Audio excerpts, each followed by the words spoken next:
అందరికీ నమస్కారం. శాసన మండలిలో వైఎస్ఆర్సీపీని ఎదుర్కొనే దమ్ము లేక, వైఎస్ఆర్సీపీ సభ్యులు అడిగేటువంటి ప్రశ్నలకి సమాధానం చెప్పుకోలేక శాసన మండలిలో కూడా డైవర్షన్ పాలిటిక్స్ చేస్తా ఉన్నారు ఈ టీడీపీ సభ్యులు.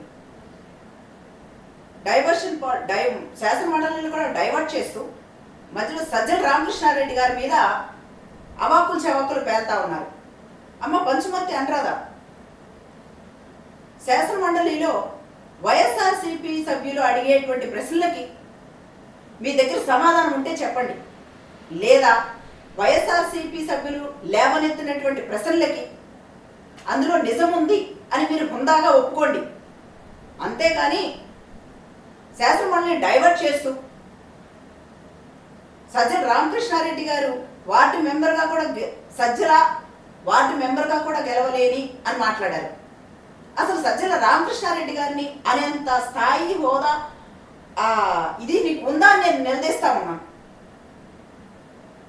మీరు సజ్జల రామకృష్ణారెడ్డి గారి మీద ఎందుకు అవాకులు చవాకులు పేలుతా ఉన్నారు? మీకు సమాధానం దొరక్క, సమాధానం తెలియక ఈ మ్యాటర్ని డైవర్ట్ చేయడానికి సజ్జల రామకృష్ణారెడ్డి గారి మీద నోరు పారేసుకుంటా ఉన్నారమ్మా మీరు.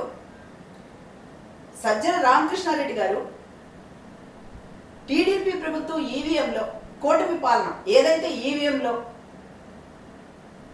దాని ద్వారాగా గెలిచి మీరు అధికారంలో కూర్చున్నారో ఆనాటి నుండి సజ్జల రామకృష్ణారెడ్డి గారు వైఎస్ఆర్సీపీ పార్టీని బలోపేతం చేసుకుంటూ, పార్టీలో నాయకుల్ని సమన్వయం చేసుకుంటూ పార్టీకి ముందుకు నడిపిస్తా ఉన్నారు.